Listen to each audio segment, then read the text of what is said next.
amazing joke brings us to our next performer, the Asian sensation comedian. Get ready because we'll be rocking in with main character energy. Let's give a warm welcome to Jacob Deleon!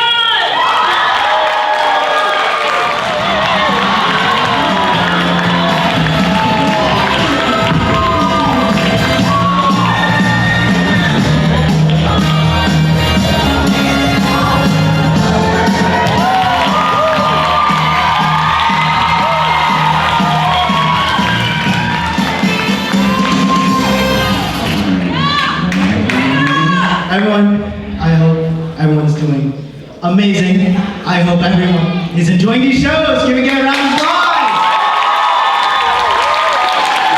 Before we start with the comedy, I'd like to say special thanks to, first of all, University ASA for letting me and hosting me for these past 2 years, letting me do what I love, stand-up comedy.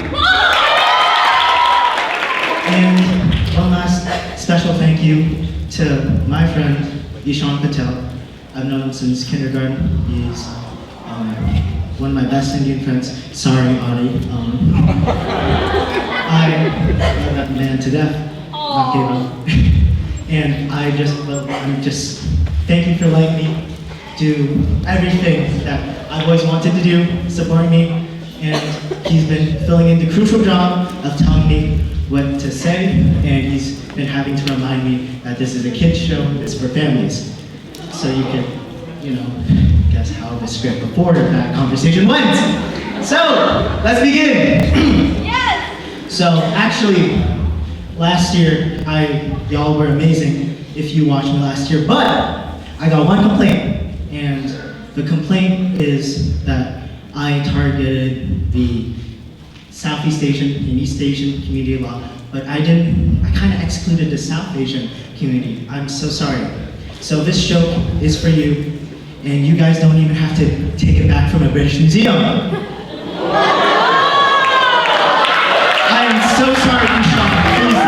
Please don't kick me off, Sean.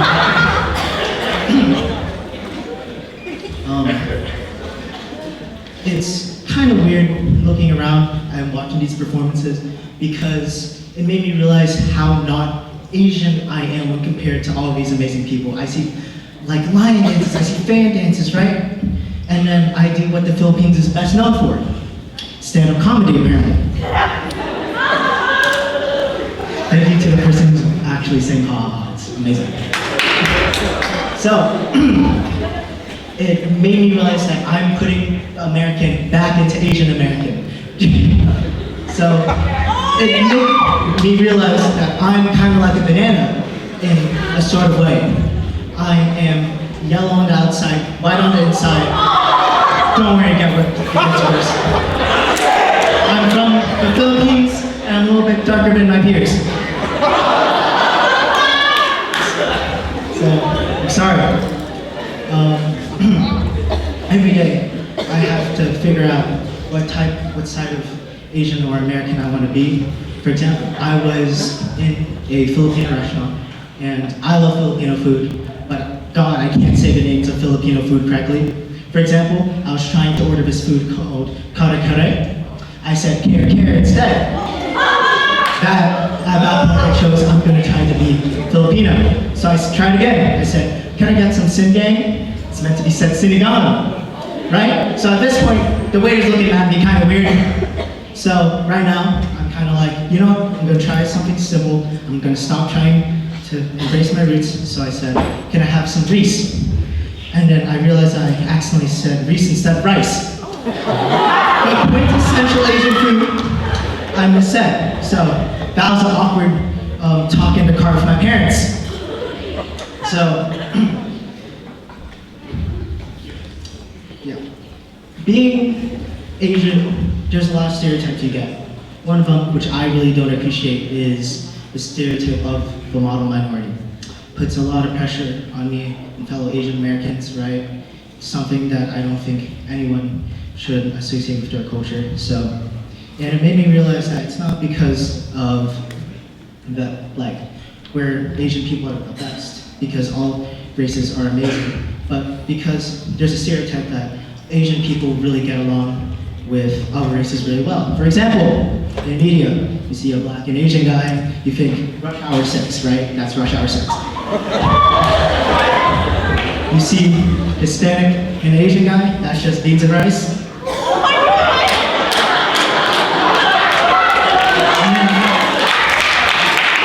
I see the Hispanic community is liking that one a lot.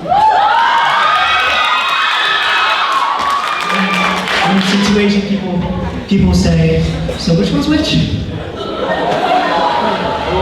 Which sucks, because I know that no matter how hard I try, I'll never look like Randall Parker Sibley, even if I go to the gym every single day.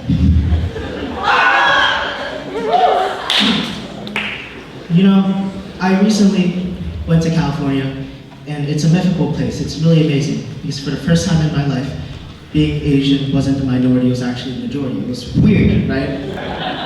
So I was with my uncle, I was with my entire extended family in a car driving on San Francisco Bridge. It's a beautiful bridge, really cool area. So apparently, 5 minutes into your ride, I hear, right? So I'm like, oh, that's weird. Everyone's speeding on this bridge. So 5 minutes later, I hear, still? And I'm starting to get the suspicion that something's wrong. And then I hear someone on the radio saying, please pull over and slow down. And I realize, oh God, they're talking about us for the past 10 minutes. Usually, when people get into this scenario, first, what people do is try to pretend, oh, English isn't my first language. Apparently that wouldn't work for this guy, because as we get pulled over, we go, when he goes, shh, right? First thing I see an Asian cop. I've never seen an Asian cop. In my 17 years of living, I've never seen an Asian cop. I've seen Asian drug dealers and drug users, but never an Asian cop. So, what I do, I think, oh my God, he's gonna let us free. I am so ready. This is all gonna be over. I don't have to do a bad Asian accent in front of my whole extended family. And then he says, do you know why we pulled you over? He said, I said, speeding? And he said, yeah. So I said, well, aren't you doing the same thing? And then, so right now, it's not looking good. I'm really hoping he lets us out this ticket. And then, because, we're both Asian, I expected it. But he did it! And the first thing I thought was, damn, the model minority would not do this to us.